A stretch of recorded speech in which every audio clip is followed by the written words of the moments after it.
Salah satu ruas Jalan Tengkuruk Permai 16 Ilir Kota Palembang untuk sementara waktu ditutup. Penutupan tersebut berkaitan dengan aktivitas pembangunan IPAL yang dilakukan PT Waskita Karya. Kapolpos Air Mancur, Satlantas Polrestabes Palembang, Aibtu Rusman mengatakan, penutupan jalan ini sendiri sudah berlangsung sejak 26 Desember 2021 lalu dan akan kembali dibuka setelah pengerjaan selesai. Dengan penutupan tersebut, arus lalu lintas dialihkan di mana masyarakat yang berkendara dari Pasar Burung ke arah Jalan Masjid Lama atau menuju ke Jembatan Ampera dapat menggunakan Jalan Kebumen yang mengarah ke Pasar 16 Ilir atau dapat melalui Jalan Rustam Effendi yang tembus ke Jalan Jenderal Sudirman. 26 tanggal 26 malam ya.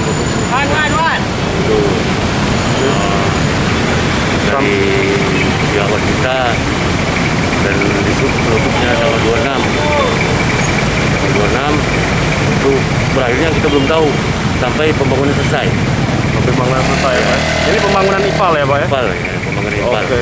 Sosialisasi ke masyarakatnya seperti apa, Pak? Ini, Pak? Sosialisasi masyarakat sudah dari pihak terkait disub memberikan rambu-rambu petunjuk, rambu-rambu arahan dari kendaraan bisa seperti Lemabang, KM5 diarahkan ke Rustam Effendi.